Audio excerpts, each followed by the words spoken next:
चैतन्य चरितामृत लीला चतुर्थ परिचय। प्रेम भक्ति शिखाइते आपने अवतारी राधा भाव कांति गुरी अंगीकार करी। श्रीकृष्ण चैतन्य रूपे कइल अवतार এই তো পঞ্চম শ্লোকের অর্থ প্রচার। ষষ্ঠ শ্লোকের অর্থ করিতে প্রকাশ, প্রথমে করিয়ে সেই শ্লোকের আভাস। পঞ্চম শ্লোক মানে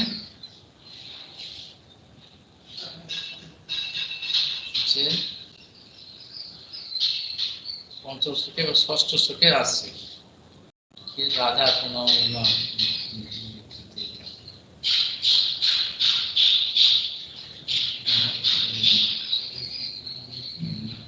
রাধা দ্বারা কৃষ্ণ প্রণাম রাধে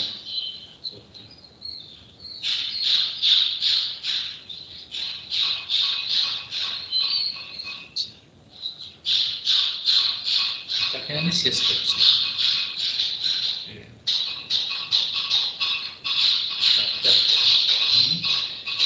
বলো প্রেম ভক্তি শিখাইতে আপনি অবতরী রাধা ভাব কান্তি দুই অঙ্গীকার করে। প্রেম ভক্তি শিখাইতে কেন অবতার করলেন তার অনেকগুলো কারণ বলছে। মুখ্য কারণ, গৌণ কারণ আর মুখ্য কারণ এবার পরে আরম্ভ করবেন, বহিরঙ্গ বলবে। মুখ্য কারণ বলার আগে এই শ্লোকটা শেষ করছে। দেখুন না, প্রেম ভক্তি শেখায় আপনি নিজে, অর্থাৎ স্বয়ং ভগবান, ওই যে শক্তি শক্তিমান একই তত্ত্ব, অভেদ তত্ত্ব এক শরীর হয়ে ব্রহ্ম রসস্বরূপ আস্বাদ্য এবং আস্বাদক নিজে এসেছেন, সেইটা এখানে বলে প্রেম ভক্তি শেখায়। প্রেম ভক্তি মানে কি? দুটো শব্দ, প্রেম আর ভক্তি। প্রেম রূপ ভক্তি রূপক কর্মধারায় হয়, আবার বহুব্রী সমাস হয়। বহুব্রী সমাস এরকম হয়, বিনা পানি, বিনা একটা শব্দ আর পানি একটা শব্দ, বিনা তাকে পানি হয়, বিনা পানিতে যাহার বহুব্রী সমাস বললে অন্য কেউ, যার হাতে পানিতে বিনা আছে তাকে কিন্তু বোঝানো। বিনা পানি মানে সরস্বতী, পুরো একটা আলাদা জিনিস। বিনা পানি দুটো শব্দের আলাদা হয়ে গেল, দুটি শব্দ ইন্ডিপেন্ডেন্ট মৌলিক শব্দ।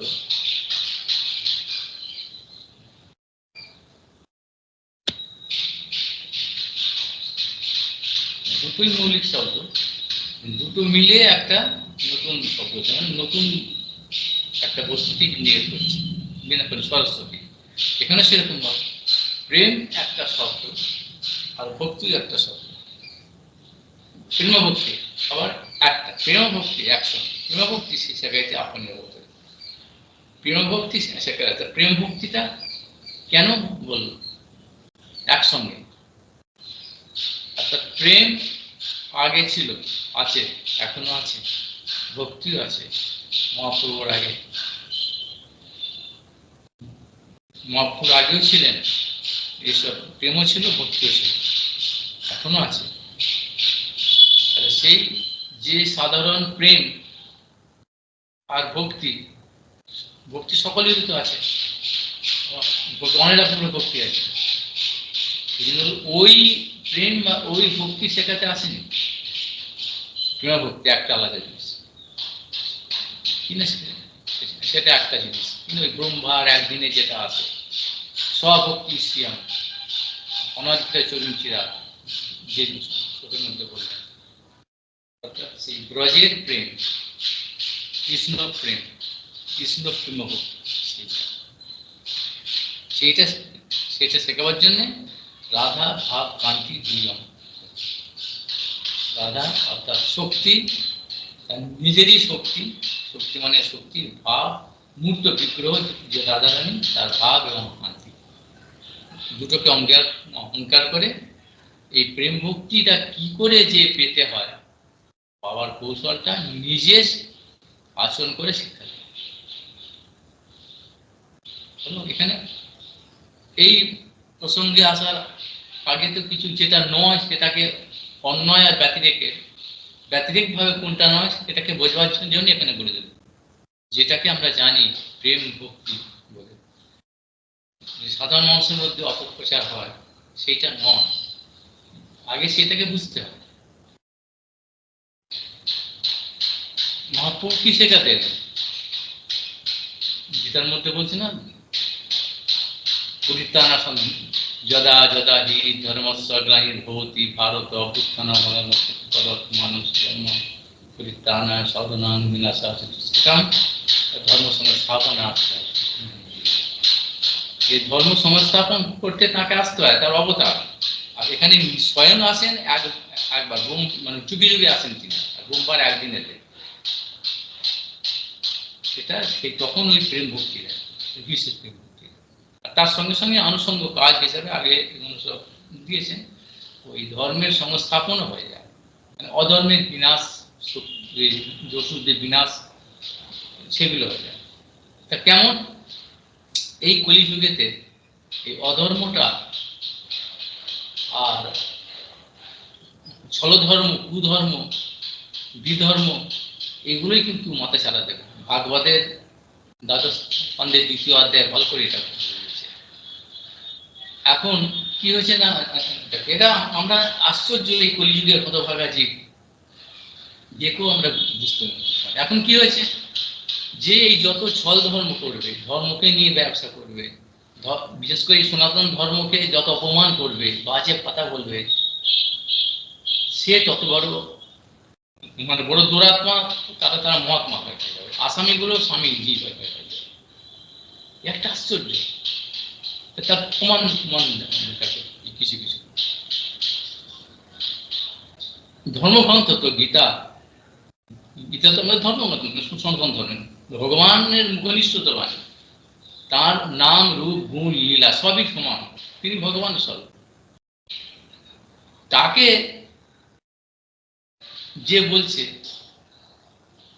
লাথি মারছে, এরকম গীতা পাঠে চাইতে ফুটবল খেলা ভালো, সেরকম একটা দুরাত্মাকে আসামিকে স্বামীজি ভেঙে, তাকে ভগবান বলে খুঁজে বের করছে। কি আশ্চর্য না, এই গীতা ভগবানের বাণী, এটা আমাদের জীবন, তো কারোর এটা জীবিকা। আর এটা হলে আমার লাগবে তো, যদি আমার পিতা বলে তাহলেও তার বিরুদ্ধে কথা বলবো, আমার প্রতীক আছে তো। কারণ ভগবান হচ্ছেন জগৎ পিতা, সকলের পিতা, তাকে অপমান করছে, তাকে আজকে কিরকম দুর্ভাগা। আর বেশি বেশি ঠিক গীতাটাকে বলবো, আরো তো ধর্মগ্রন্থ আছে, ধর্ম ছিল, ওটাকে কেন জানে তো, ওটা বললে ওই লুঙ্গি করিয়ে কুরবানি করে দেবে, ওটা বলা যাবে। আমাদের এই সনাতন ধর্মকে নিয়ে যাওয়া কিছু বলা যাবে। বাজারে মিশুনিগুলো শিব ঠাকুরকে নিয়ে, কার্তিককে নিয়ে, কালীকে নিয়ে, ভগবানকে নিয়ে যাচ্ছে তাই করে বলছে, তারা তাদের বড় বড় পোস্টে জনপ্রতিনিধি হয়ে যাচ্ছে, পার্লামেন্ট চলে যাচ্ছে। এই কারণে এই গুণ শুধুমাত্র নরকের কীটগুলো এই কলিযুগে এরকম হবে, আর তাদের মানুষ পুজো করবে, তারা সব জনপ্রতিনিধি হয়ে যাচ্ছে। কেন আমি যখন যখন বলেছিলাম, আমার সঙ্গে বহুবার হয়েছিল কথা, কেন এরকম ভাব কথা, না মানে সে সময়টা স্বাধীনতার সময়, সে সময়টা দরকার ছিল, সবাই দরকার ছিল যে ছিল, মানে তখন কি সকলেই কি গীতা নিয়ে বসেছিল নাকি? সবাই কি গীতা পারতো? আর কোনো কাজকর্ম খাওয়া দাওয়া কিছু কথা না, সবাই গীতা পারতে ছিল। গীতার লোক জানি না, আমাদের সনাতন অন্যান্য ধর্মের লোকেরা জানে, কিন্তু আমাদের তো 60% লোক জানি না ধর্মগ্রন্থ কি, গীতা তার জানে না। আর সেটাই বেশি বেশি ঠিক গীতাটা কি বলেছে, কি একবারে লাথি মার। যে কোনো সবাই তো চাইবে যে এটা গীতা সবাই করে, এর মঙ্গল হবে তো, এটা বলে তো ভালো তো। তাহলে যদি আর ফুটবল খেলে বললে সেই সময় দেশ উদ্ধার হবে, তাহলে ফুটবল খেলে দিয়ে দেশ উদ্ধার হবে? তো কলির জায়গা, তো কলির চর এসেছে। এই সমস্ত ওষুধগুলো ভাগবতের মধ্যে বলেছে। এদের কি কি হয় হয় জানো? এদের তার তার শঙ্খচূড়, অঘাসুর, তার প্রলম্বাসুর, কি হয়েছিল এদের? ওদের ওই মাথা ফাটিয়ে দিয়ে দিয়েছিল। চানুর মুস্তিক, ওই মাথা দিয়ে মাথা ফেটে, ওই গোমতল ফেটে নাক মুখ দিয়ে চোখ দিয়ে রক্ত বেড়ে মরেছিল। এগুলো তো কেমন সেটাকে এরা বাড়িয়ে বলছে অমুক হয়েছে তমুক হয়েছে। কি আশ্চর্য না? এরকম হয়। আর রাজদ্বৈত ধর্মদ্বৈত তারা কি বলে যে সবাই আমরা কাউকে মানি না, আমরা সবাই কাছে রাজা ফাজা নেই কিছু। এখানে সেরকম ভগবান টগবান নেই, সবাই ভগবান। তুমি ভগবান, আমি ভগবান, সবাই ভগবান, সবাই শিব। এই প্রত্যেকটা পদক্ষেপই এরকম ভাবে অন্য ধর্মদের বলে না কেন এখানে চলে। আর আমরা এমনই মূঢ়, এগুলোকে দেখা হা করি, ওইগুলোকে আমরা পুজো করি। কেউ ভগবান বাণী মানে একটা কেন না, ওই একটা কাপড় পরেছে বলে, রঙিন কাপড়, এটা পড়া কি দেবে? রাজনীতি করো না বাবা, তোমাদের যা ধর্ম, যা তুমি তুমি তুমি করছো, যা খুশি বলো না কেন, ওখানে আমাদের বক্তব্য নিচ্ছি, যা খুশি বলো। বলছে সবাই তো বলছে, কত ভগবান সাথে যাচ্ছে। যখনই আমার ধর্মগ্রন্থকে নিয়ে বললে আমার তখন গায়ে গায়ে লাগবে তো। আমার ধর্ম সবাই সেটা বলা উচিত তো। অন্য কথা বলতে পারছে তো, অন্য কিছু তুলনা করতে পারতো, এই করা চাইতে ওই করা ভালো। ঠিক ওইটাকে স্পেসিফিক গীতাটা কি আক্রমণ করতে হবে, আর পায়ে লাথি মারতে হবে। এরকম মানুষ এখন, সেই অপদার্থ মানুষ, এই জীবগুণ আমাদের সেই ধর্মের সেই সব গুণকে অসুরকে পুজো পুজো পুজো ভগবান মানে দিল। কি আশ্চর্য! কেন? চারটি লোক আছে আর ওই পয়সা জমিছে বলে। সেই জন্যই এই প্রেম ভক্তি শেখাইতে এই কথাগুলো, এসব গীতা ভাগবতের কথা ওদের ভালো লাগে না, শুনবে না এসব কথা। এই কলিযুগেতে কলির চর এরা। এখন ধরো সব এরকম মহারাজ সেজেছে সব। মহাপ্রভু কিরকম দেখালেন? সন্ন্যাসী যদি হতে হয় কিরকম ছাড়তে হয়, প্রেম ভক্তি আচরণ করতে গেলে কিরকম করতে হয়, কিরকম দেখো সে ওখানে গিয়ে পুরীতে গিয়ে কিরকম দেখালেন। আর এরা কি করছে? তার উল্টোটা, টাকা পয়সা নিয়ে জমি বড় বড় সব পাতা বানাচ্ছে, উল্টো করছে। যে যে যে ধর্মগ্রন্থ গীতাকে এরকম করে লাথি মারলো, এরকম করে বলছে, অপমান করছে, যা তা বলছে যার সম্বন্ধে। মহাপ্রভু দক্ষিণ ভারতে গিয়ে কি করলেন? এই বিপ্র যখন গীতা পাঠ করছেন, মূর্খ, পড়তে পারতেন না তো, সঠিক উচ্চারণ করতে পারতেন না। গীতা পাঠ করতে করতে বই পেলে সবাই তাকে ঠাট্টা করতো আর চোখ দিয়ে জল পড়তো। মহাপ্রভু কেন তোমার চোখ দিয়ে জল পড়ছে না গীতা বলতেন না? যখন আমি গীতা পাঠ করি দেখি আমার চোখের সামনে সেই সেই স্বয়ং ভগবান কৃষ্ণ, কোমল হাত, সেই নবত্র সম, সেই হাতে তিনি অর্জুনের সারত্ব করছে বসি ধরে আমার সেই। আর অর্জুনকে কত কথা বলছেন, সুন্দর কথা বলছেন আমাদের মঙ্গলের জন্য। আমার এইটা ভেসে হচ্ছে চোখের সামনে, আর আমার চোখ দিয়ে আমি কিছু করতে পারি না, দেখতে পাই না। মহাপুরুষ বললেন, হ্যাঁ তুমি সার্থক, তোমার তোমার গীতা পাঠে সার্থক। তার কারণ এরকম ভাব গীতা যিনি সঠিকভাবে পড়তে পারছেন না, মূর্খ, তাকে তিনি এরকম অ্যাপ্রিসিয়েট করলেন, আদর করলেন, বলে হ্যাঁ এইটাই ঠিক, অর্থাৎ গীতা পাঠ সকলেই করো। আর বলে এসে আছে না, আরে একবার কি মানুষ কি সাঁতার শিখছে কিনা জল সে এখন ইংলিশ চ্যানেলে ঝাঁপ দিয়ে পার হয়ে যায় নাকি? জলে নামতে হবে তো, শিখতে হবে তো, ভুলভাল তো হবেই তো। আর কজন করছে, কজন ধর্ম আচরণ করছে, হট করে ওটা কি বলবো, কিরকম আশ্চর্য না? কেউ এনি কিছু বলেও না, তাদের নিয়ে হা হা হা হো, বিরাট একটা কিছু। অন্যান্য ধর্মের যেগুলো আবার বারণ আছে, একটা প্রথম সাধু ধর্মের আছে অহিংসা, সত্যম, অস্তেয়ম, শৌচম, সংযমম, এটা সামাসিকম প্রাক্তম ধর্মস্থ পঞ্চলোক। ধর্মের হচ্ছে প্রধান 5টা লক্ষণ, সবই লক্ষণ আছে। প্রথম হচ্ছে অহিংসা, হিংসা মানে জীবহিংসা, জীবহিংসা। আর এরা শুধু খাবার দেখায়, সব খাওয়া। অন্যান্য ধর্মের শুধু একটাকে বাদ দেয়, আমরা যাই গো মাতা বলি, দেশ মাতা, এসব সেটা করে আর কোনো সেটাকে বাদ দেয়, এরা আমার সবই। এটা কি ধর্ম নয়? এটা সেই জন্য এই কলিযুগেতে এইসব একদম বিভ্রান্ত হয়ে যাচ্ছে মানুষ। কোথায় যাবে? বিপদ বলা যাবে না। আমার ধর্ম সম্বন্ধে আমি আমার ধর্ম কি কেউ অপমান করলে বলতে পারবো না। যে কিছু অপমান করতে পারে, লাথি মারতে পারে, বলতে পারে শিবকে নিয়ে, কার্তিককে নিয়ে, যে কিছু বলতে পারে। অন্য ধর্ম দেখো না, তাদের বললে এরকম করে সে জবাই করে হয়েছে। সেই জন্য আসল যেটা সনাতন ধর্ম, নিত্যকাল যেটা আছে, চিরকাল আছে, তার প্রতি আঘাতটা আছে। বাকিগুলো কি উপধর্ম, ছল ধর্ম, শাখা ধর্ম, অনিত্য ধর্ম। আজ ধর্ম নয়, নাম মাত্র। ওগুলো হচ্ছে সেই ভক্তি, যে বলছে জীবে প্রেম, সেই প্রেম নয়। ওই জীবকে কেটে কেটে মুরগি পুষে কেন করছে? ওগুলো খাবে, সবকিছু খাওয়া।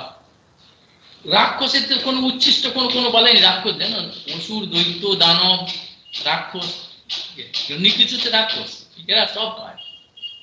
কোনো উচ্ছিষ্ট ব্যাপার নেই, এরা উচ্ছিষ্ট, সবাই উচ্ছিষ্ট গেলাম, তাই আমার জাত গেল যত আছে নাকি যে যাবে।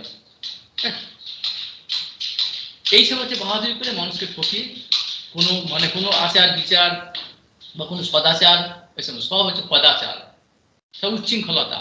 মানে ধর্মকে শেষ করে দাও। ভগবান নেই, সবাই ভগবান, সবাই শিব।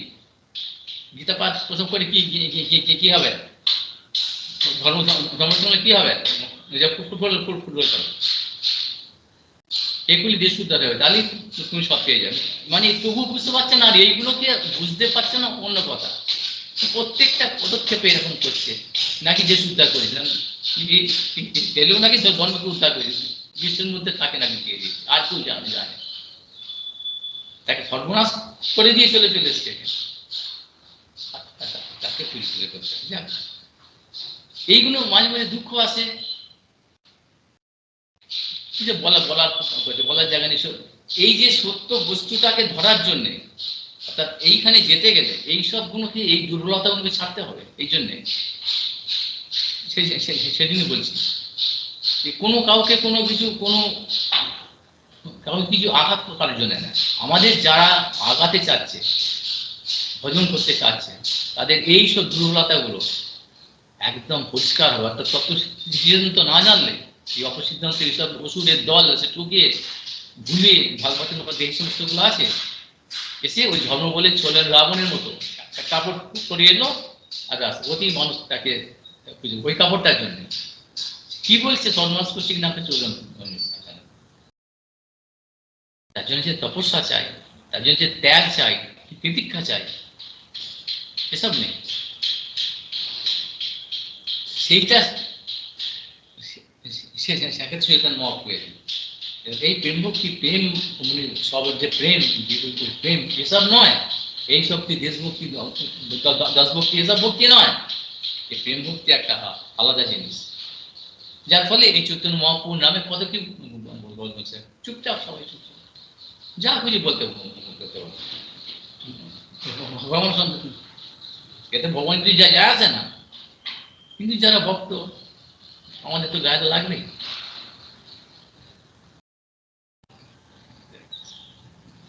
এইটা শেখাবার জন্যে তিনি ওরকম ভাবে এসেছেন যে প্রেম ভক্তি তার কি জিনিস, কিরকম ভাবে তারা আচরণ করতে হয়। এবার নিজের যেটা ভগবানের ব্যাপার, এই স্বভক্তি স্বয়ং বলেছে না, নিজের যে ব্যাপার একমাত্র ভগবানের জন্য রিজার্ভ থাকবে যেটা, সেটাকেও তিনি দিতে এসেছেন। সেইটার জন্য কি করেছেন না, রাধা ভাব কান্তি দুই অঙ্গীকার করে। রাধা সম্বন্ধে আগে বলা হয়েছে, অনেক কথা বলা হয়েছে, সেটা আমি বলবো। সেই রাধা অর্থাৎ তারই সর্বশক্তিমানের সর্বশক্তি সমষ্টি, ভাব আর কান্তি। ভাবটা মিলিত হতো, ভাব তো অন্তরের বস্তু, প্রেমরস নির্যাস আস্বাদন করতে গেলে ভাব দিতে হতো। কান্তিটা কি? কান্তি তো বাইরের বস্তু, কান্তি তো শরীরের বাইরে থাকে, জ্যোতি আলো বাইরে থাকে, তাহলে কান্তিটা আবার কি? এখানেও ওই ওই যে অনায়া জানিত রাধা, যেটা ওই বললো যে রাজ শব্দের প্রীতি বা আরাধনা পূজা, সে সর্বশ্রেষ্ঠ রূপ যিনি আরাধনা করেছেন সেই হচ্ছে রাধা রানী। তিনি আরাধনাটা কিরকম করেছেন? তিনি জানেন এই যে ভাব, আমার যে ভাব, প্রেমরস দুটো দিক আছে, একটা বিপ্লম্ব, একটা সম্ভব। সম্ভব যখন, সেটাতে এত আনন্দ, অসমগ্র আনন্দ, তখন ঠিক রাখতে পারা যাবে। আর বিপ্লম্ব বিরহর যে ব্যাপারটা, সেটাতে এত কষ্ট, এত দুঃখ, এত জ্বালা যন্ত্রণা, যে হলাহল বিষ, কালকোটের বিষের চাইতেও কোটি কোটি গুণ বেশি। আর আগুনের আগুনে জ্বালিয়ে মারল তার সাথে বেশি জ্বালা, ভিতরে বাইরে এত জ্বালা। তা সেই এই শক্তিমান তত্ত্ব আমার প্রাণেশ্বর, তিনি এইটা অমৃতটা, অর্থাৎ সম্ভবটা তিনি আস্বাদন করুন, কিন্তু এই বিপ্লম্ব যে জ্বালাটা তিনি সহ্য করতে পারতেন। তার এই কোমল শরীর বা কোমল মন খেতে হবে না। সেজন্য কি করলো, তিনি নিজের কান্তি, অর্থাৎ বাইরে কান্তিটা দিয়ে তাকে আবরণ করে কি হলো না, অন্তর কৃষ্ণ বহির্গৌর, বাইরেটা সাদা হয়ে কৃষ্ণের যে শ্যামবর্ণ রূপ বা কৃষ্ণবর্ণ রূপ, সেটা তখন এই পীতবর্ণ হয়ে গেল, কাঁচা সোনার মতো রং হয়ে গেল। কেন না, তিনি যখন এই বিপ্লম্ব ভাবে, যখন ওই সেই কষ্টে, তার বিশাল একটা দাবানোর মধ্যে যন্ত্রণাতে, একটা জ্বালাতে, জ্বালাতে যখন তিনি আচারকে করবেন, তখন তো সহ্য হয়। তখন আমি আমার কান্তি দিয়ে তো, অত সূর্যের কান্তি দিয়ে তো আবরণ দেওয়া আছে, তাহলে ওইটা করলে আমি সেটাকে আটকাবো, অর্থাৎ আমার উপর দিয়ে যাবে, আমার উপরে লাগবে। তার কারণটা কি, আমি এটা পারবো, আমি জানি এটা আমার সম্পত্তি, অর্থাৎ আমার এটার জন্য কিরকম যে রেজাল্ট, অর্থাৎ কি প্রতিক্রিয়াটা হয়, সে আমি জানি, সবসময় আমি এটা জানি, যার ফলে সেটা আমি আটকাবো, আমার কিছু হবে না। পরন্তু আমার শরীরটা দিয়ে আমার ক্ষতি হলে তার তো শরীরটা রক্ষা হবে, তাকে রক্ষা করতে হবে। এরকম আলোচনা বা সেবাটা তো হবে একটা, অর্থাৎ দুদিক দিয়ে। আমি ওই জ্বালাটা আমি ওনার হয়ে আমি নিলাম, আর অমৃতটা গরলটা আমি নিলাম, অমৃতটা উনি নিচ্ছেন, এবং আমার শরীরটা দিয়ে ওনাকে বাঁচাচ্ছে। এই দুদিক দিয়ে সেবা, আরাধনা। সেই জন্য ভাবটা নিয়েছিলেন তিনি, ভাব নিয়েই ভগবান বলেছিলেন, এই ভাবটা নিয়েই আমার আস্বাদন হয়ে যাবে। কি আস্বাদনটা পরে বলছে সেটা। আর রাধারানী তখন নিজে দেখলেন যে তুমি তো পারবে না বাবা, এটা যা যা শক্ত, তখন নিজে স্বেচ্ছায় ওই কান্তিরা দিয়ে আবরণ দিয়ে গেলেন। সেই জন্য এখানে ফাইনালি, অর্থাৎ চরমে বা কনক্লুশনে কি হলো না, রাধা ভাব কান্তি দুই অঙ্গীকার করলেন, দুই অঙ্গীকার করলেন। সেখানে অঙ্গীকার মানে হচ্ছে এইটা, ভাবটা গ্রহণ করলেন। আর অঙ্গীকার যদি কেউ দেয়, যদি কোনো জিনিস আমাকে দেয়, সেটা নিতেও পারি, না নিতে পারি, আমার ইচ্ছা করে। যদি গ্রহণ করি কেউ কারো দেওয়াটা, তখন তাকে বলে অঙ্গীকার করা, অঙ্গীকার করবো। না নেই, তাহলে অঙ্গীকার করলাম না, স্বীকার করলাম না। সেই জন্য কেন অঙ্গীকার, অর্থাৎ রাধারানী নিজে স্বয়ং দিলেন, নিজে ভাবটা নিলেন, চাইলেন, আর অঙ্গীকার করলেন, রাধারানী স্বয়ং সেই কান্তিরা দিলেন, গিয়ে আবরণ করে দিলেন। অঙ্গীকার করলো, রাধা ভাব কান্তি দুই অঙ্গীকার করল। কি হলো তাহলে রেজাল্টটা, ফলাফলটা কি হলো তাহলে? দুই নিয়ে শ্রীকৃষ্ণ চৈতন্য রূপে কইল অবতার, অর্থাৎ ওই যে শক্তি আর শক্তিমান, সেই ব্রহ্মস্বরূপ, পরব্রহ্মস্বরূপ, তিনি রসস্বরূপ, যে স্বয়ং ভগবান নন্দনন্দন, তিনি ওইটা নিয়ে ওই ভেতরে ওই রাধারানী শক্তির সে ভাব, অর্থাৎ আশ্রয় তত্ত্ব, সেবক তত্ত্ব, কিন্তু সেব্য মালিক স্বয়ং স্বয়ং ভগবান। আর এই লাদিনী শক্তির সার বৃত্তিটা, তার ভাব আর বাইরে তার কান্তিটা যখনই মিলে গেল প্রতি অঙ্গে অঙ্গে, অর্থাৎ ভেতরে বাইরে এক হয়ে গেলে, তখনই তার রূপটা কি হলো না, যে শ্রীকৃষ্ণ চৈতন্য রূপ। এর প্রমাণ মহাভারতে দেয়া আছে, দান ধর্মে দেয়া আছে, বিষ্ণু পুরাণে দেয়া আছে, শ্রীমদ ভাগবতে দেয়া আছে, বহু জায়গা দিয়ে আছে এরকম। এসব সেসব যারা দেখতেছে জানে, যারা জানে। আর চোখ বুঝে থাকলে চোখ বুঝে সে থাকবে, অন্য কথা থাকবে। এই হচ্ছে শ্রীকৃষ্ণ চৈতন্যর এই এত কিছু ভূমিকা বলে শ্রীকৃষ্ণ চৈতন্য মহাপ্রভু যে কি তত্ত্ব এখানে এলেন একটা শ্লোক বলে। এই তো পঞ্চম শ্লোকের অর্থ প্রচার, পঞ্চম শ্লোক বলে। এবার ষষ্ঠ শ্লোকের অর্থ করিতে প্রকাশ। প্রথমে কহিয়ে সেই শ্লোকের আওয়াজ। এবার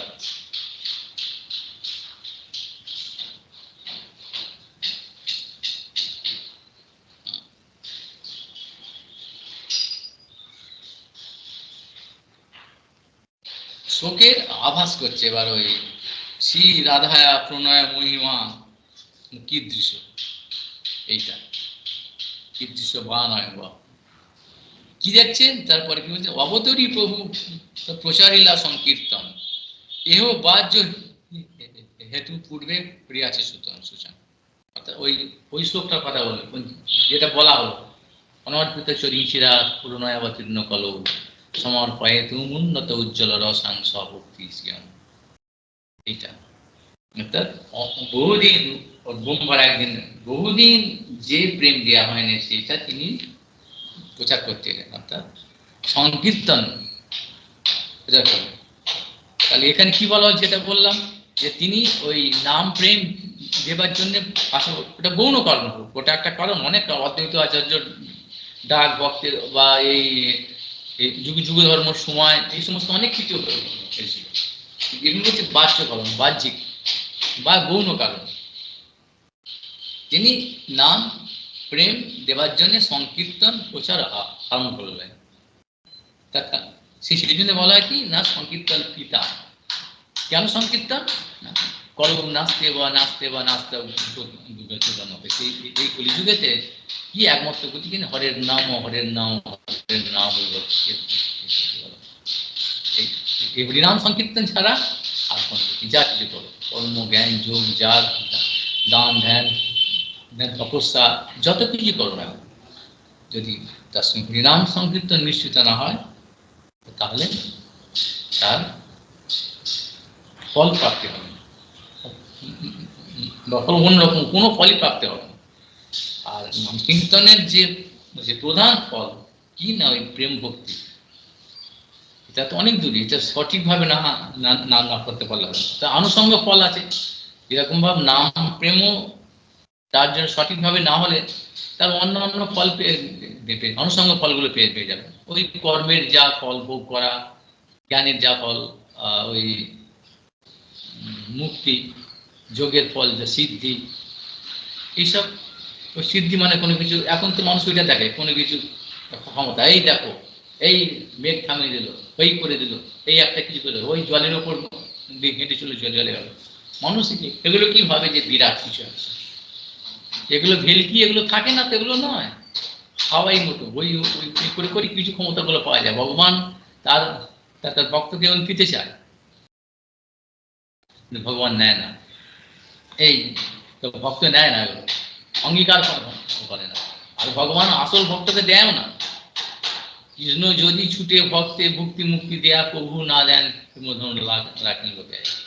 যারা কপট ভক্ত, গুণীভক্ত, যারা ওইটাই চায় ভেতরে, ওইটাই ওটা দিয়ে দেয়, কিন্তু প্রেম মুক্তি দেয় না। কোটি জন্ম শ্রবণ কীর্তন, এই শ্রবণ কীর্তন একই জিনিস। কোটি কোটি জন্ম ভেতরে অন্য ভিলেজ নেই, অন্য কিছু জিনিস নেই। এইসব ভেতরের ভিলেজগুলোকে যদি পরিষ্কার না করে যদি করে, তাহলে ওই সব ফল পেয়ে, আনুষঙ্গ ফল পেয়ে তার ছুটি হবে। প্রথম থেকেই বলে দিলেন চিত্তদর্পণ মার্জনম ভব মহাদাগনি নির্বাপন। এই চিত্তদর্পণকে মার্জন করো। আর এই কিতাব যারা এই মুক্তি পাওয়া। এগুলো হবে অনুষঙ্গ ফল, এগুলো তারপরে 12 হবে। তখন কি তাদের ক্ষেত্রে কি হবে? তখন বলছি আমি ইহা এই যে এই মূর্খ সমাচারী মাগে মাগে বিষয় সুখ, আমি বিয়োগ করতে, আরে আমি কেন, মানে এই মূর্খ, এটা তো মূর্খ, এই জানে না আমাকে ছেড়ে এই জাগতিক অনিত্য বিষয় সুখ যাচ্ছে। আমি তো বিজ্ঞ, আমি জানি এতে ওর কিছু হবে না, মূর্খ ও জানে না বলে তার প্রতি করুণা করে তিনি ওকে দেন সচরণামৃত দিয়া তারই বিষয় বলাইব। তার নিজের ওই প্রেম ভক্তি এটাকে বলে, ওই সেবা দিয়ে তার বিষয়, তখন এই বিষয় তার সত্য হবে। এইগুলো হচ্ছে এটা হচ্ছে হরি পুরো সুন্দর দুটি কদম্ব সন্দীপিত সদা হৃদয় সুন্দর স্ফুরত নন্দনের অনেক মধ্যেই আছে ওটা, যে যে সংকীর্তনটা তিনি এখানে প্রচার করলেন, প্রচারিত, সেটাকে যদি সঠিকভাবে না জেনে অন্নাভিলাষ নিয়ে এই জাগতিক কোনো কিছু ইচ্ছা নেই, এইখানে এই তত্ত্ব সিদ্ধান্ত এই জ্ঞানগুলো না জেনে সব মিশিয়ে সব সমান সব এক, ঘোড়াও ভক্ত ঘোড়াও সব, এইসব সবাইকে এক করে দিয়ে যারা করছে তাদের জন্য ওই কিছু পেলো আর হয়ে গেল, ওই হাওয়াই বাজির মধ্যে একটু গেল নিচে চলে গেল, এরকম ক্ষমতা করলো। এই কলিযুগে এরকম বহু কিছু আসবে, অসুররা নরক থেকে এসব থেকে আসবে, এটা খুব সহজে পাওয়া যায় বলে, কিন্তু এত সোজা নয়। ওই পাবে, একটু ক্ষমতা পাবে, ওই লাভ পূজা প্রতিষ্ঠা পেলো, গুরু হলো বা শিষ্য পেলো, পয়সা পেলো, সম্মান পেলো, বাড়ি গাড়ি পেলো, বিশাল মঠ করলো, ব্যাস ফুটে প্রেম ভক্তি না, এত সোজা না। যারা এগুলো জেনে শুনে, কে বলে কে শুনে, কে আর কার হাত ধারে, এসব বললে তো আসবে না, এইসব ধারে আসবেই না, আছে খুব কম। যারা জানেন সেই সব তাদের চরণে আমার ধন্যবাদ প্রণাম। যারা এগুলো নিয়ে আলোচনা করেন তারা খুব ধীরে লুকিয়ে।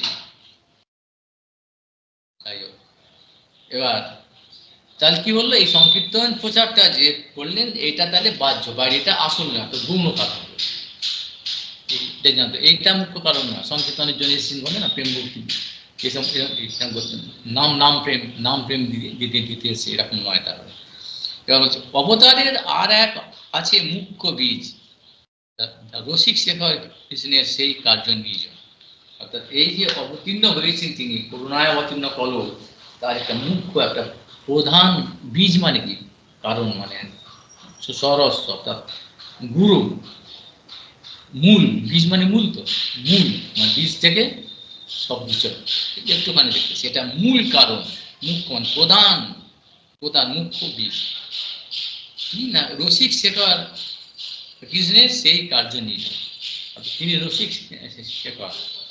সবাই রসিক, কিন্তু রসিক শেখর না। রসিক ভক্ত আছে অনেক, প্রেমিক ভক্ত, রসিক ভক্ত, কিন্তু প্রেম ফল পাগলে তো রস হয়, তাহলে প্রেম যখন তারপর প্রেমিক ভক্ত। আবার যারা প্রেমকে পার হয়ে গিয়ে সেবা ভজনানন্দ সেবা সেবানন্দের মধ্যে তার রসিক ভক্ত। আবার ওই শান্ত দাস ও সক্ষ বাৎসল্য মদন রসিক, তারা ভক্ত। রসিক শেখর একমাত্র শেখর, অনেক রসিক শেখর চূড়ামণি হচ্ছেন কি এই স্বয়ং ভগবান শ্রী মহাপ্রভু শ্রীকৃষ্ণ। তাহলে এই কাজটা তার নিজস্ব, অর্থাৎ এটা সাধারণ জীবের জন্য নয়, এই জিনিসটা তার নিজের জন্য। অর্থাৎ অন্যান্য এই যে আগে বললো কি এই সব কাজগুলো যিনি করলেন, এই অসুর মারা, প্রেম দেয়া বা হরিনাম সংকীর্তন প্রচার করা ইত্যাদি অনেক কিছু করে, সব এই জগৎকে উদ্ধার করা অনেক কিছু করেছেন। তো সেইগুলো হচ্ছে সবই করেছেন কিনা আনুষঙ্গ, অর্থাৎ গৌণ কারণ। যেমন কি না, ওই চালুনির মধ্যে চাল দিলে আর বালি দিলে চালুনিটা ঘরে ঘোরাতে হবে। এটা মুখ মনে হচ্ছে, দেখে মনে হচ্ছে চালুনিটাকে ঘোরাচ্ছে, এরকম চালুনি বলছে, কিন্তু চালুনিটা কাজটা, কিন্তু আসল কাজটা কি হচ্ছে, চালুনি ঘোরানোটা কাজ, কিন্তু ওর সঙ্গে সঙ্গে আমার সঙ্গে কাজটা কি হয়ে যাচ্ছে, বালিগুলো আলাদা হয়ে যাচ্ছে, বালি বা জঞ্জালগুলো আলাদা যাচ্ছে, চালগুলো উঠে যাচ্ছে, অন্য কিছুটা দুটো ভাগ হয়ে যাচ্ছে। একটা আনুষঙ্গ, একটা মুখ, মুখ কাজ হচ্ছে ওইটা, লক্ষ্যটা হচ্ছে ওইটা, দেখে মনে হচ্ছে এই কাজ, অর্থাৎ যে চালুই নাড়াচ্ছে এটা সে দেখে মনে হচ্ছে যে তিনি নাম প্রেমিক, এই নাম সংকীর্তন তিনি প্রচার করছেন, কিন্তু উদ্দেশ্য হচ্ছে ওই ওই ওই চালুনি, অর্থাৎ চাল চালা, জঞ্জাল থেকে চাল বা অন্য আটা বা অন্য কিছু, যে যা জিনিস সুজি মুজি যা কিছু সব কিছু তা থেকে পৃথক করা, এইটা হচ্ছে তার যে মুখ্য উদ্দেশ্য। এটা সেখানে এটা বললো যে যে রসিক শেখর কৃষ্ণের সেই কার্য নিয়ে, তিনি রসিক শেখর, তিনি রসবৈশ্য, কিন্তু রসিক শেখর রস আস্বাদনটা সেই কিরকম রস আগে বলা হয়ে গেছে, সেই রস আস্বাদন করাটাই রসিক শেখর বলে তিনি রসিক শেখর, সেই জন্য এই কাজটা তার একান্ত নিজস্ব, সেটা অপরের জন্য না, এটা ভগবানের কাজ। কি সেটা না, অতি গুরু হেতু সেই ত্রিবিধ প্রকার, অতি গুরু, এটা গোপনীয়, সবাই বুঝতে, অতি শুধু সাধারণ নয়, এই রহস্যটা সাধারণ রহস্য নয়, অতি অতি গুরু, ত্রিবিধ প্রকার, তিন প্রকার, আবার তিনটে গুরু রহস্য আছে। এই রসিক শেখর বলে তার নিজস্ব যে কাজ, যে জন্য তিনি অবতীর্ণ হয়েছেন, নিজের জন্য, মূলত জীবের জন্য, জগতের জন্য, মঙ্গলের জন্য, ব্রহ্মার জন্য, এই সমস্ত এই বিশ্ব ব্রহ্মাণ্ডের জন্য কিন্তু এসছেন। অনেক কিছু কারণ, অনেক অনেক অনেক সব ভক্তদের উদ্ধার, অনেক কারণ আছে, ধর্মের সংস্থাপন, ওষুধদের বিনাশ, এসব শেখানা, প্রেম ভক্তি শেখানো, অনেক কিছু। কিন্তু এটা অতি গুরু নিজের যে কাজটা সেটা তিন প্রকারের, না, দামোদর স্বরূপ হইতে যাহার প্রসার। এখন বলতে পারে সব, যারা আমরা তো আগে তো ক্রস করতে চাইবো, যা বলছি ক্রস করবে, হ্যাঁ তুমি ঠিক নয় আমি ঠিক, যে যেটা আছে সেটা কিন্তু তার মতো বলবে, যে যেখানে ওই যে আগে আগে কথা কোনো সেই জন্য বলে দিলাম, যারা ওইদিকে আছে ওরা ওইটা কি যে আগে ধরেছে একবার, ওইটা কি এই ওষুধই আমাদের এইটা ঠিক আছে। আমি অনেকের সঙ্গে কথা বলেছি তো জানি, হ্যাঁ বাবা বুঝতে পারছি, কিন্তু না সেই জন্য তুমি তো বলছো বাবা, যে কবিরাজ গোস্বামী যিনি লিখছেন, তখন এইসব লোক তো বলতে পারে যে তুমি এসব কথা বলে দিলে হয়ে যাবে, কেন কেন বলছো, মন থেকে বলছো, যে না না আমি আমি মন থেকে বলি না। স্বরূপ দামোদর হইতে যাহার প্রসার, যেটা বলতে যাচ্ছি, এই তিনটে গুরু কারণ তার নিজস্ব পরম ব্যক্তিগত ব্যাপার, এটা কেউ জানতো না, জানতে পারতো না, কি বললেন, যদি স্বরূপ দামোদর প্রভু না, তিনি এটাকে শুধু একমাত্র, এটা তার মানে কিরকম বোঝা যাচ্ছে, এই হাটে ঘাটে বাজারে যে গুরু যিনি সবাইকে বলে দিলে প্রেম দেবে, সবাই সবাই জানতে, সবাই যেটা জানলো সেটা তার বিশিষ্ট জিনিস কথা হলো না, দামি জিনিস কথা হলো না, জানা যাচ্ছে তো, যে মণিমাণিক্য যে সবাই হাতে চলে গেলো, তাহলে সেটা দামি হলো কি করে, বলে ওর সবার তো হয়ে গেলো, তাহলে মণিমাণিক্য সাধারণ হাতে যেতে পারে না, সম্ভব নয়, তার জন্যে তপস্যা লাগবে, বিশেষ বিশেষ গুণাবলী চাই, বিশেষ ব্যক্তি তাদের কাছেই থাকে, সেরকম কে না সর্বদাতা আমাদের, তিনি কি মহাপুর অভিন্ন শ্বশুরিওয়ালা, সব সময় থাকতেন, ছোটবেলা থেকে সব সময় সে সেটা বলছে, এখানে বলে দিয়েছে কে তিনি, সর্বদন্তর কে, তাকে কোথায় কিরকম কি কি পাস করেছে, সে কি ব্যবসা করে, কি চাকরি করে, না কতলা বাড়ি, কটা গাড়ি আছে, এটাই তো আমাদের ব্যাপার।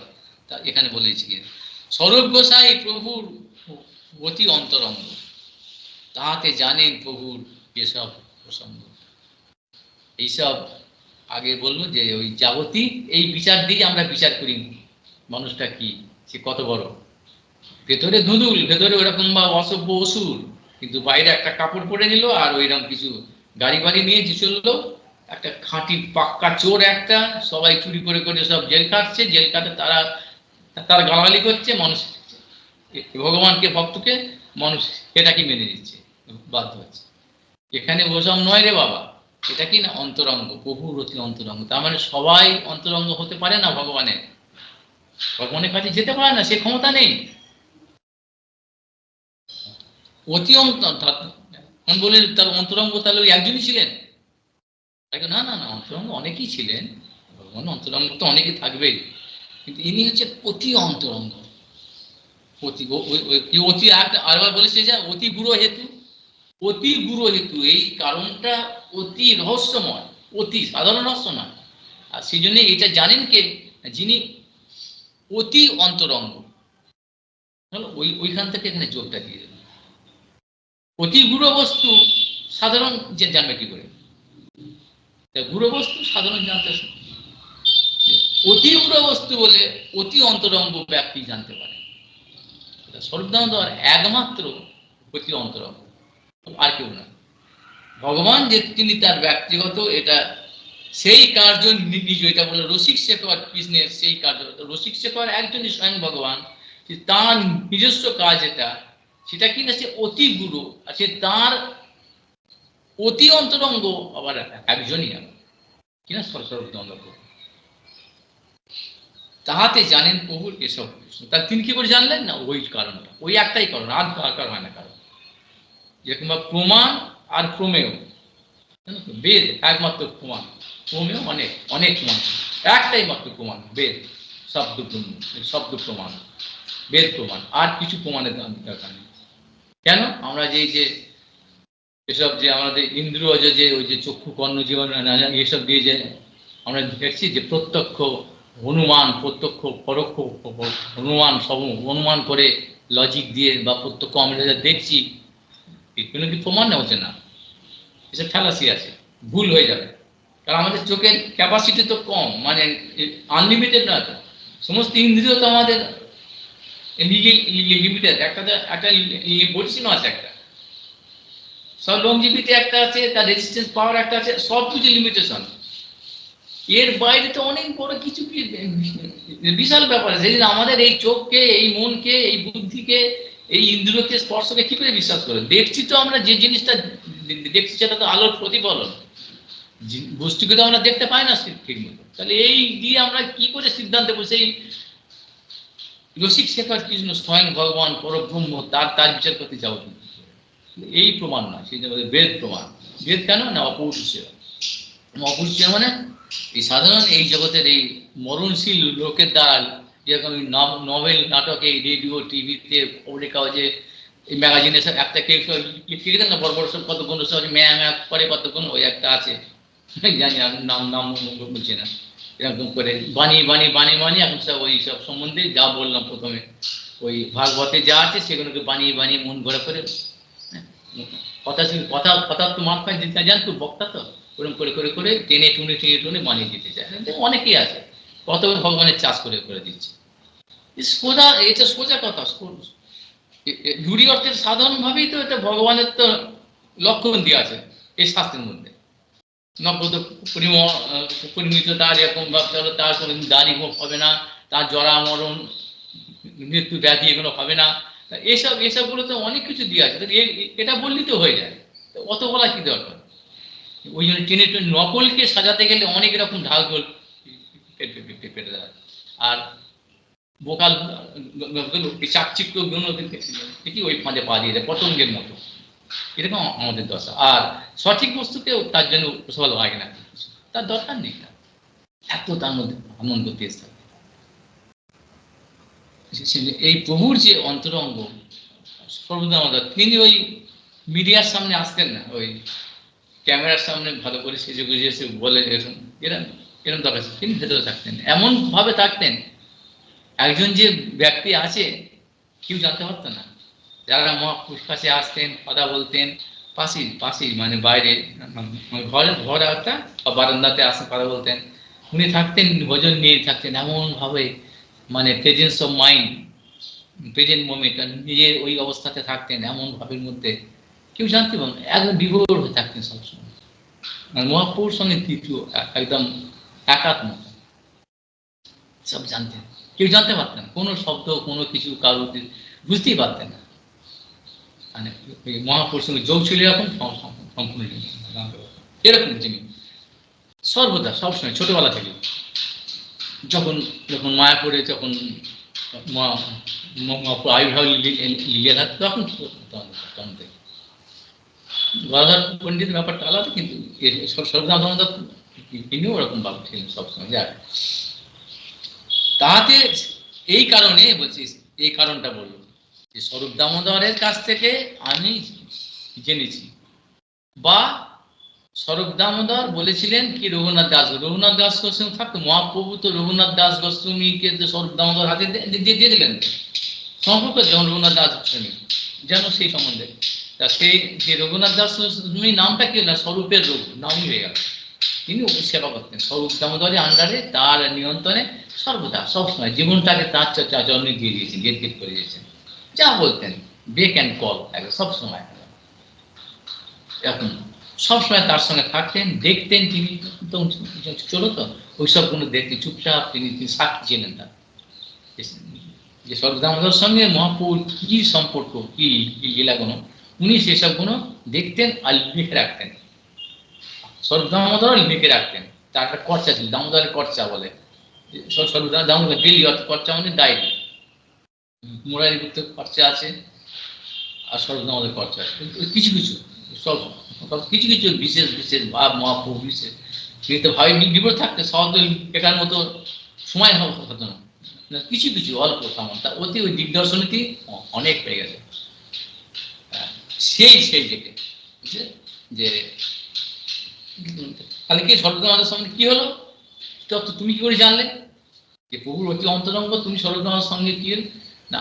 স্বরূপ দামোদর সঙ্গে আমি দেখা হয়েছিল, তিনি আমাকে স্বয়ং খুলেছেন, বা দেখা যদি আমার না হয় স্বরূপ দামোদরের কাছে রঘুনাথ গোস্বামী তিনি থাকতেন, তার সঙ্গে শুনেছি আমি, তিনি আমাকে বলে সবসময় থাকতাম, তিনি বলছেন।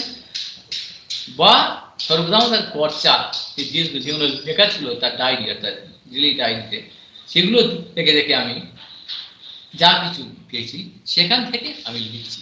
আমার এখানে নিজস্ব কোনো কিছু বক্তব্য নেই, কেউ যেন ভেবে না যে আমি মন করে আজকাল এসব না বানিয়ে এসব গল্পগুলোকে মেলাগুলোকে নিজের মতো করে টেনে নিজের এই সংসারে, এই জাগতিক সংসারের এইসব জড়ীয় রসের, জড়ীয় কাব্যের মতো, জড়ীয় নভেল নাটকের সিনেমার মতন করে মিলিয়ে বাজারে ছেঁচে দিচ্ছে, লোকে খুব বিরাস, খুব খাচ্ছে, খুব শুনছে, বা ভাবতে ব্যাস ওরা তো এই পতঙ্গের মতো, আসল বস্তুর সঙ্গে ওদের কোনো যোগাযোগ হবে না এগুলো যতক্ষণ এই জড়ীয় রসটাকে ছাড়তে না পারছে। আগে এগুলো আলোচনা হয়ে গেছে, চেতন মার্জনের মধ্যে দিয়ে আছে ওটা সব, এইগুলো মার্জন, এইগুলো এই আসক্তি জড়াসক্তি যতক্ষণ না যাচ্ছে এগুলো বুঝতে পারবে না, তাদের এগুলো লাগবে না। ওই মধুর ওপরে পিঁপড়ে যেরকম ভাব, সে পোকাগুলো যেরকম ভাব ঘুরে ঘুরে ঘুরে বেড়া, ওরকম অবস্থা হবে। যাই হোক, সেগুলো কি নাকি রাধিকার ভাব মূর্তি প্রভুর অন্তর, সেইভাবে সুখ দুঃখ উঠে ভাব বলা হলো, ভাবটা হচ্ছে অন্তরে, আর কান্তিটা হচ্ছে কি বাইরে। ভাবমূর্তি প্রভুর অন্তর, রাধিকা রাধারানীর আরাধনা, যিনি শ্রেষ্ঠ আরাধনা করেছিলেন, তার যে ভাব, যে ভাবে সর্বদা মাদনাক্ষ মহাভাব, এটা আবার জানতে হয়, ভাব নয়, মহাভাব স্বরূপ এবং মাদনাক্ষ মহাভাব, সেই ভাব সর্বদা তিনি থাকতেন। সেই প্রভুর অন্তর, প্রভুর ভিতরেতে সেই মাদনাক্ষ মহাভাবের সেই জ্বালা বা আনন্দ, দুটো রেল লাইনের মতো সমান্তরাল ভাবে, সমান্তরাল সড়কের মতো সমভাবে চলে যাচ্ছে সর্বদা, নিরবচ্ছিন্ন ভাবে গঙ্গার ধারা স্রোতের মতো চলে যাচ্ছে। রাধিকার ভাব এবং মূর্তি, মানে মূর্ত শক্তি তো মূর্তমান হয়েছে রাধারানী, তার শক্তি ভেতরে, আর সেইভাবে সুখ দুঃখ উঠে নিরন্তর, সুখ দুঃখ উঠে নিরন্তর। মানে দেখি মানুষ সুখ পেলে আর দুঃখ পেলে কি হয়, ভাবের প্রকাশটা তো বাইরে হয়। সুখ পেয়েছে, আনন্দ পাচ্ছে, আনন্দ নাচে বা আনন্দের চোখ দিয়ে জল বেরোয়, আর দুঃখে পেলেও কষ্ট পায় বা চোখ দিয়ে জল বেরোয়, কষ্ট পায়, একটা তার ব্যথা জ্বালা হয়, খুব আর্তনাদ করে, মুসড়ে পড়ে, মাথা হেঁটে হয়ে যায়, খুব কষ্ট পায়। সুখ পেলেও যে সুখের যে আনন্দ দুঃখ আনন্দের প্রকাশটা তার কি, অর্থাৎ ভাবটা অন্তরের বস্তু আর ভাবের প্রকাশটা বহির প্রকাশটা কি শরীরের মধ্যে, অর্থাৎ কান্তি দিয়ে। সেই জন্য সেই কান্তিটা রাধার আগে থাকতে এর প্রোটেকশনটা দেওয়া আছে। সেইভাবে সুখ দুঃখ উঠে নিরন্তর, অর্থাৎ ভেতরে যে ওই লহরী, ঢেউয়ের মতো লহরী নিরবচ্ছিন্ন ভাবে যে এই ভাবটা রাধানীর ভাব যেটা নিয়েছেন ভেতরে, তার যে ওইরকম বয়লারের মতো বয়েল হচ্ছে সবসময়, আগ্নেয়গিরির মতো ফলকানোর মতো যে ওরকম হচ্ছে। আর মাঝে মাঝে অগ্নুৎপাত না, ফলকানো আগ্নেয়গিরিতে অগ্নুৎপাত হয়ে যান, ও সব ভয়ঙ্কর পাবে কি ব্যাপার, সেরকম মাঝে মাঝে ওরকম যেমনটা পারতেন না ওই শরীরের বাইরে দিয়ে ওই কখনো কুর্ম হয়ে যেতেন ছোট এরকম হয়ে যেতেন, আর কখনো বিশাল লম্বা হয়ে যেতেন, জয়েন্ট এইসব যা গ্রন্থি সন্ধিগুলো সব একদম হঠাৎ করে বড় বড় ফাঁকা হয়ে যেত, এইসব অবস্থা। সেসব দেখে কিরকম না, সেই অবস্থাগুলো কিরকম না, শেষ লীলায় প্রভুর কৃষ্ণ বিরহ উন্মাদ, অর্থাৎ শেষ লীলাতে তার তিনটে লীলা তো, তিনটে লীলা আছে যে প্রথম বাল্য লীলা, তার মধ্য আর সন্ন্যাস লীলা, শেষ শেষ লীলা তিনটে লীলা। শেষ লীলাতে কি হচ্ছে না, কৃষ্ণ বিরহ, অর্থাৎ কৃষ্ণ বিরহেতে দুটো প্রেম ভক্তির দুটো আসলে, এই যে বিরহ উন্মাদ, বিরহতে কষ্ট তো, কিন্তু এই কষ্টটাও যে আবার একটুখানি জানা দরকার, তাহলে লোকে তো কেন অল্প করবে, তাহলে বাবা কি দরকার আমাদের ওইরকম কষ্ট পাওয়া। এইটা হচ্ছে বাইরে থেকে দেখতে, বাইরে থেকে যারা দেখছে এরকম কষ্ট পাচ্ছে, পড়ে যাচ্ছে, ধনাস করে আচার করছে, শরীরের সেই লোমকূপগুলো যেন একদম যেন এরকম ফুটে যাচ্ছে, সেই কাঁটার মতো, শিমুল কাঁটার মতো রক্তদম হয়ে যাচ্ছে, চোখ দিয়ে জল ছুটে হয়েছে, কত কষ্ট দেখে এই আচার খেয়ে পড়ছে, এরকম অবস্থা কিরকম কষ্ট বলছে না, ওই ভেতরে অন্তরে প্রচুর আনন্দ, প্রচুর আনন্দ, সেই আনন্দর বিকার অবস্থা, অর্থাৎ বাইরে অন্যরকম ভাবে ওটা প্রকাশিত হচ্ছে, ভেতর ধরে রাখতে পারছে না, ওই মানে ভলকানার মতো বাইরে বেরিয়ে পড়ছে, ভেতর অনন্ত সেই আনন্দ। যে কি আনন্দ, কারণ ভগবান তো রসস্বরূপ, আনন্দ স্বরূপ, সেই আনন্দটা কোনো সময় বাদ যায় না। এই একটা অচিন্ত ভেদাভেদ তত, অচিন্ত তত ভগবান অচিন্ত, এই আমাদের মাথা দিয়ে আসবে না। ওই যে বললো দুটো রেল লাইনের মধ্যে, বিরহ মানে এত কষ্ট পাচ্ছে তো বিরহই হচ্ছে কষ্ট পাবে, এরকম নয়, ভেতরে তখন ওই প্রচন্ড আনন্দ, ওই ভেতরে ওই স্রোত চলছে আনন্দ। আর যখন বাইরে বাইরে দেখে খুব আনন্দ পাচ্ছে, তখন ভেতরে ওই বিরহ ভাবটা তখন আছে, কিন্তু ভয় একটা বিরহ ভাবনাটা, এই যে দুটো রেল লাইন একসঙ্গে, এই হচ্ছে প্রেম ভক্তির রহস্য। আমরা অতজ্ঞ লোকরা এইটা তো এরকম, ওইটাকে নিয়ে কোনো কিছু কিরম করে চলছে, কথা বলছে, সেগুলো নিয়ে নভেল নাটক করে মজা মজা লুটে নিচ্ছে, ওদের সঙ্গে কোনো সম্পর্কই নেই এইসব তত্ত্ব সিদ্ধান্তে। এই বিরহ উন্মাদ অবস্থা, উন্মাদ বধ, মানে এরকম পাগলের গোলাপের মতো এরকম বলি, কিরকম না ভ্রম, বিরহ উন্মাদ, ভ্রমময় চেষ্টা আর প্রলাপময় বাদ, যেন উঠে চলে যাচ্ছেন, ছুটে চলে যাচ্ছেন, চেষ্টা ভ্রমময় চেষ্টা, এখানে কৃষ্ণ বাঁশি বাজছে, এখানে যমুনা দিয়ে দিচ্ছে, এই কৃষ্ণের গন্ধ, গায়ের গন্ধ, বেণুর শব্দ, বেণুর রব শুনছে, এই চন্দনের গন্ধ, ফুলের গন্ধ, এরকম ভাব হচ্ছে, তখন দৌড়ে চলে যাচ্ছেন। আর এবারে ভ্রম আছে চেষ্টা, আর কি প্রলাপময় বাদ, আর ওইগুলোকে ভেতরে ভাব অনুপাতে যেন কথা বলছেন, কৃষ্ণের সঙ্গে কোনো আড়ি, কোনো ভালোবাসা, কোনো বকাঝকা, গোপী যদি ক্রোধ করি করয় বর্ষণ, বিদ্যুৎ হইতে হরে মন গোপীরা যেরকম ভাব ভগবানকে, এই তুমি কানাই, তুমি চোর, তুমি অমুক, তুমি তমুক, তোমার কোনো ধমক জ্ঞান নেই, এরকম বলতে আর ভগবানের আনন্দ করতে হয়েছে। কারণ ওখানে তো ওই যে ক্ষীরের তো ওই যে মান, যেটা দেখতে এরকম মনে করছে, কিন্তু ওটা তো ওর মধ্যে কোনো বিষ নেই, তো মানে বিষ তো আগেই শেষ হয়ে গেছে আমাদের সাধককে। ওই জন্যে যখন এই নির্গুণ অবস্থা, ভক্তিতে নির্গুণ অবস্থা, আর আমরা গুণময় বলে এই মাইক জগতে সত্য রজতম, এই আমাদের গুণ সত্য সত্য যারা ভালো বলছে সেই ভালোটাও বিষ। আমাদের যা ভালো কেউটা ভালো, এখানে ভালো বলে কিছু নেই, ভালোটা বিষ সত্য, ওর মধ্যেও এই রজতম বিষটা আছে, মিশ্রিত, ওটাও এই জগতে তো। আর তম রজতা তো ওইটা যদি বিষ হয় তাহলে এগুলো তো কমিতুক ন্যায় মতো, যে কমিতুক ন্যায় ওইটা যদি হয় তাহলে এগুলো তো বিষ। আর ভক্তি হচ্ছে নির্গুণ, ভক্ত হচ্ছে নির্গুণ, ওই সেই জন্য যারা ভক্ত তারা এই নির্গুণ তৈগুণ্য বিষয়ে, সেটা নিস্তৈগুণ্য হওয়ার জন্য শ্রীকৃষ্ণকে কৃষ্ণ অর্জুনকে বলে রেখেছিলেন এই তিনটে গুণকে জেনে নৈষ্ঠিগুণ এই গুণাতীত হও। সেই জন্য ওখানে তো ওইখানে তো ওসব নেই, ওখানে ওইসব খারাপ এনভি, যে খারাপ এই নেগেটিভ সাইডটা আদৌ সেখানে নেই। সেই জন্য ওই আশা, ওইটাকে আশা দেখতে ওরকম। আর আমরা আমাদের এই চোখ দিয়ে রিফ্লেকশন দিয়ে, যেরকম মির আয়নার মতো আমাদের যেরকম আছে সেরকম ভাব প্রতিচ্ছবিটা আমরা গ্রহণ করি।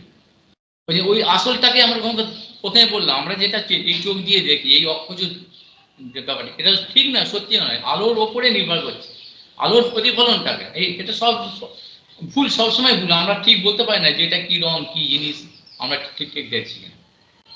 সেখানে এই অক্ষজ অদক্ষ ভগবত বস্তু তো এর এই যে ইন্দ্রিয় জ্ঞানের অতীত, অতীন্দ্রিয় বস্তু, অপ্রাকৃত বস্তু, প্রাকৃত বা জড় বস্তু সৎসঙ্গে এই ভক্তি বা প্রেমটা কোনো সম্পর্ক নেই। তাহলে প্রাকৃত জগতে যাদের এই সম্বন্ধে গুণময়ী যে ভক্তি বা শ্রদ্ধা, সাত্বিক শ্রদ্ধা, রাজসিক শ্রদ্ধা, তামিল, এগুলোর কথা এখানে বলেনি, অনেক নিচে সেই কথাটা এখানে বলছে যে ভ্রমময় চেষ্টা আর প্রলাপময় বাদ এইসব হতো শেষ লীলাতে। কিরকম নাকি রাধিকার ভাব জয়ীছে উদ্ধব দর্শনে, সেইভাবে মত্ত প্রভু রহে রাত্রিগুণে। অর্থাৎ এটা হচ্ছে মাথুর বিরহের কথা বলছে, মাথুর বিরহ। যখন অক্রূর এসে ভগবানকে নিয়ে গেলেন কংসবাদের জন্য, যে আর দ্বারকায় লীলা মথুরা লীলা ইত্যাদি হবে, তো অনেক পশুকে মারতে হবে, কুরুক্ষেত্রে যুদ্ধ হবে, অনেক কিছু করতে হবে, নারদ তখন চলে গেলেন। তখন যে অবস্থাটা হয়েছিল গোপীদের, সেইখানেতে ভগবান উদ্ধবকে পাঠিয়েছিলেন 3 মাসের জন্য। 3 মাস শেষে উদ্ধব তো প্রথমে জ্ঞানী ভক্ত, সেও ভগবানের পার্শ্বদ, কিন্তু ফলে কি হবে, দরকার ভক্তি দরকার, ওখানে কি ওটা না, ওই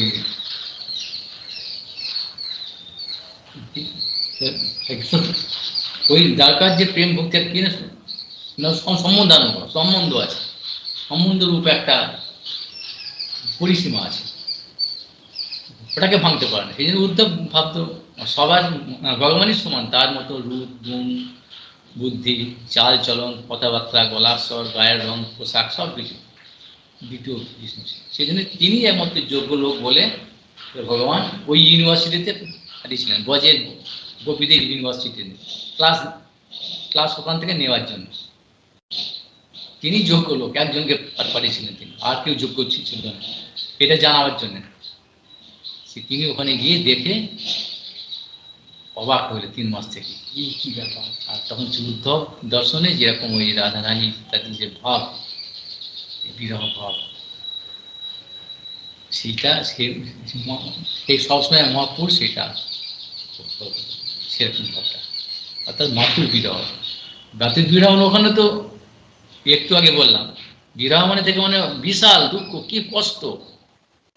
কিন্তু ওখানেও দুটো সংযোগিনী আর বিয়োগিনী দুটো শক্তি আছে, সংযোগিনী বিয়োগিনী দুটোই একসঙ্গে রেল লাইনের মতো চলছে একসঙ্গে, সংযোগ আর বিয়োগ। ওটা দেখে মনে উদ্ধব একে ভাবলো যে বিয়োগ কিরকম কষ্ট আচ্ছা, আগে তো বুঝতে পারিনি, সেদিন 3 মাস থেকে এটা বুঝলো, তখন চমকে আছে একবারে। পরেই বুঝতে পারলো যে উদ্ধব সঙ্গেশ উদ্ধব সংবাদ একটা আছে, উদ্ধব সন্দেশ, ওই ভগবান কি বার্তা নিয়ে নিয়ে গেলেন সেটা, সেই বার্তা যখন দিলেন দেখলেন যে এরা এরকম ভাবে ভেতরে সবসময় স্ফুরণ হচ্ছে, সবসময় একটা ন্যানো সেখানে কৃষ্ণ ছাড়া নেই, এরা কি জানেই না। আর বাইরে থেকে মনে হচ্ছে যেন কৃষ্ণ নেই, কত কষ্ট হচ্ছে সংযোগিনী বিঘ্নে উদ্ধব থেকে অবাক হয়ে ওই রকম এর অনেক রকমের উদ্ধব সঞ্চয় বিচার আছে, সেই হিসাব দেখে উদ্ধবের মতো জ্ঞানী ভগবানের সমান যার বলে মানে খুব ট্রাস্টি, খুব বিশ্বাসযোগ্য তিনি আশা মহ চরণ রেণু জুসাম এরকম। এইটাই আমার একমাত্র জন্য, আমি জানতাম না এই জিনিস আছে, আমার কাছে একটা বিশাল প্রাপ্তি। ভগবানকে যে এরকমভাবে ভালোবাসা যায়, এইভাবে আরাধনা করা যায়, এইভাবে সেবা করা যায়, তার জন্য যে এই সব কিছু অনায়াসে স্বজন পদ, দুস্তরে যেটা আর্যপদ, ভূত ভবিষ্যৎ স্বর্গ নরক সব তুল্যজ্ঞান করে একবারে সমাজ সংসার লাঠি মেরে দেহ গেহ সব কিছু একদম দূর করে, কোনো সব কিছু আর তুচ্ছ আর তুচ্ছ করে যে ভগবানের জন্য সব কিছু এরকম ভাব সমর্পণ, তার সুখের জন্য যেরকম করা সম্ভব এই ধারণাই ছিল না। তাই জন্য এটা আমার পক্ষে সম্ভব নয়। যদি কোনোদিন এদের চরণ রেণু যদি আমার কোনোদিন মাথায় আসে, তবে হয়তো কোনোদিন আমার এই একমাত্র আমার আশা। ব্রহ্মা বলেছিলেন, ব্রহ্মবাবু তার তবে 40টা শ্লোকে ব্রহ্মমোহন লীলার মধ্যে শেষকালে বলল, আমার এই যেখানে ব্রহ্মার আয়ু জানো তো কিরকম, ব্রহ্মার আয়ু কি কিরকম বিশাল আয়ু, একদিন মানে কত মানে। সেই ব্রহ্ম বলছে আমার যে কোনো জন্মে, শুধু এই জন্মে নয়, এই দিনে নয়, যে কোনো জন্মে যদি কোনো জন্মে যদি কিছু আমাকে তুমি যদি আমার প্রতি কৃত হও, কিছু দিতে চাও, আমার চাইবার যোগ্যতা নেই, আমার সেরকম অধিকার নেই। যদি তুমি চাও, তুমি তো করুণাময়, যদি বলো তোমার তুমি যে ব্রহ্মা তুমি তো চাচ্ছ এত কিছু বলছো, কি তোমার দরকার, কি চাই বলো, আমি আর কিছু চাই না।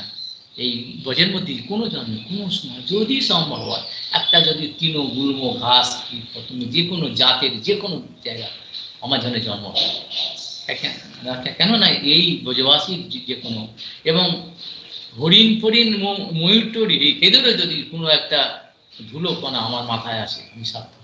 কেননা আমি নিজের চোখে তো দেখলাম এই ব্রজবাসী, ব্রজের সব কিছু হচ্ছে সচ্চিদানন্দময়। সমস্ত এই গোপরা, গোপালকরা, গাভীগুলো, তার বাচ্চাগুলো সবই তো আমার আমার প্রভু, সব সচ্চিদানন্দময় ভগবান। তাহলে এদের চরণগুলি যদি আমার মাথায় আসে, তবে আমার সার্থক। আমি তা ব্রহ্মা তুমি তো এরকম এত বড়, তুমি একজন, তুমি এরকম ভাবে তুমি ধর্মজ্ঞ বেদজ্ঞ, তোমার এত বড় পোস্ট, তোমার এরকম চার্জেল বল, তোমার লজ্জা হচ্ছে না? বলছে এটাই আমার যত বুদ্ধি আছে, চার মাথায় বুদ্ধি, আমাদের মতো বুদ্ধি না, এই বুদ্ধি দিয়ে বিচার করে আমি যা পেয়েছি আমি তাই তাই করবো, এটাই আমার একমাত্র চাই। আর উদ্ধব তাই অত বড় বিচক্ষণ একজন প্রধানমন্ত্রী, সবকিছুর মধ্যে উদ্ধবকে জিজ্ঞেস করেন, উদ্ধব সবকিছু বলে দেন, সে উদ্ধব গিয়ে ওইটা বলল। আর কি বললো, বন্দে নন্দ গজ স্ত্রী নান পদরেণু মুমিক্ষ যা সাংগরি কত পিতান মত।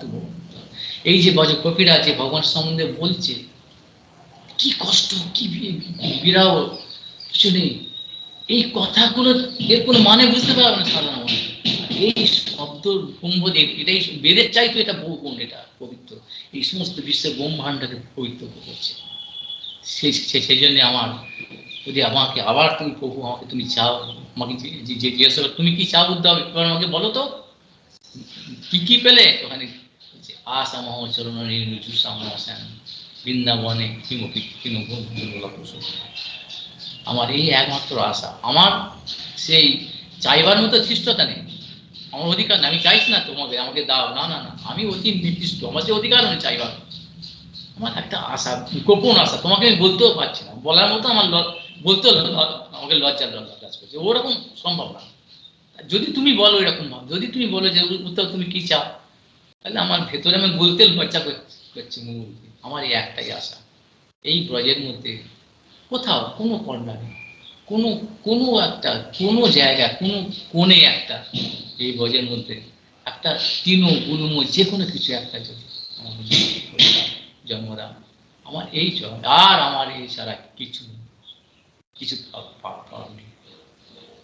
এইটা বুদ্ধ সর্বশ্রেষ্ঠ। ব্রহ্মা তো আমাদের এই পৃথিবীর এই ইউনিভার্সের মধ্যে, ব্রহ্মাণ্ডের মধ্যে তিনি তো অভিশাপ্ত মানুষ, অভিষেক ইনচার্জ, তিনি হেড তো ব্রহ্মা।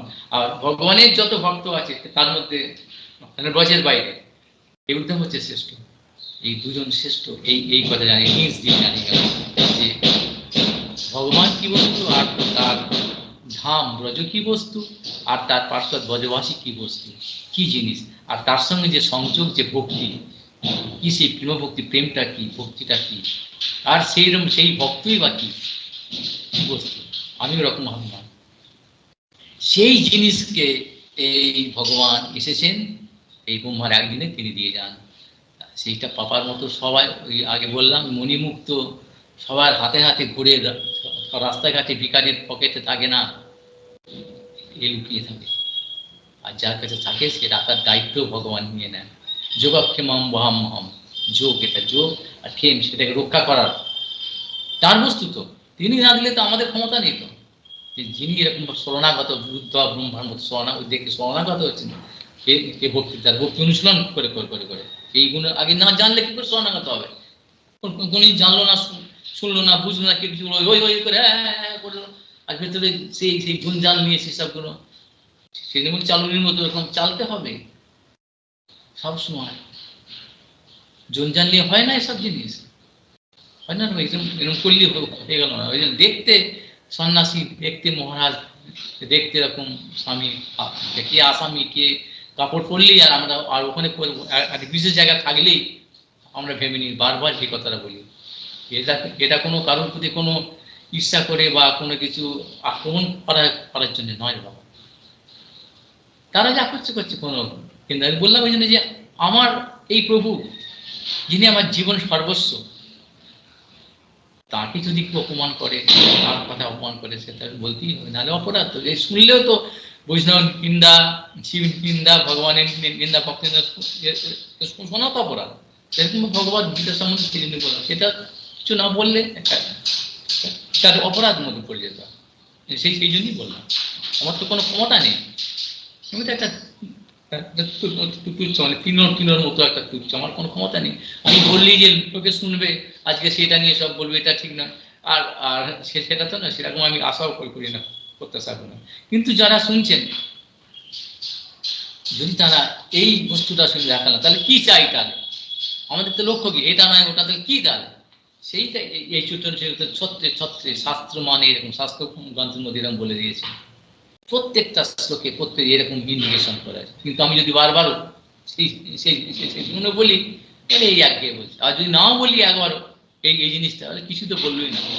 সেই জন্য একটু মাঝে মাঝে ওই আভাসটা দিয়ে দিই, যে বস্তুটা হচ্ছে প্রেমভক্তি বাবা এই জিনিস নয়, যখন একটু পাই আমি ওখানে দিয়ে দিই।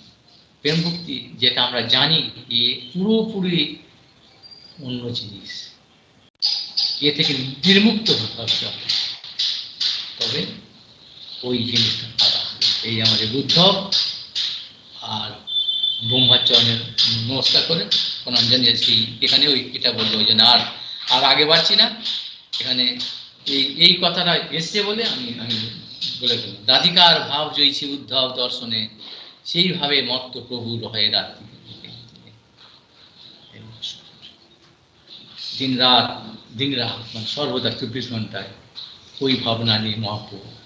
তাহলে হলো কি শেখাতে এসেছেন, আর কি ভাব, নিজের কি আস্বাদন করতে হবে, এটা আস্বাদন, এটা নিজস্ব ব্যাপার।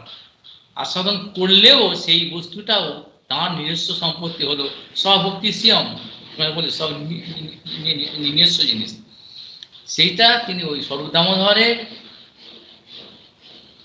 অর্থাৎ তার কাছ থেকে কবিরাজ গোস্বামী রূপ সনাতন পেয়েছেন, অর্থাৎ ওই রূপ সনাতনের দ্বারা আবার মহাপ্রভু অনুসার ওই কায়দাগুলো, ভক্তির যে অনুশীলন করার কায়দাগুলো দিয়ে গেছেন। যারা ওইগুলো অনুশীলন করবে তারাও পাওয়ার যোগ্য হতে পারে। আর যারা এর বাইরে দিয়ে ওই ছটপট করবে আর বড় সাথে চাচ্ছে, ওদের নয়, ওরা করুক, ওদের থেকে সাবধান থাকার জন্য ওদের দূর থেকে দণ্ডবত প্রণাম করে ওদের চরণে সরে আসতে হবে। ভক্ত দেশি, ভক্ত দেশি, এরা বৈষ্ণব দেশি, ভগবত বিদ্বেষী, এদের থেকে সরতে হবে, নাহলে ওই সব এক করে সব ঘট্ট ঘোটালা পাকিয়ে এটাকে মুক্ত হতে হবে। সেই সেই যে গঠন মুখে ব্যতিরেক মুখে এটা বলতে হবে, অন্যায় ব্যতিরেকা ভ্যান যৎ স্যাস সর্বত্র সর্ব, সব সময় এই জন্য এটা বলতে হবে।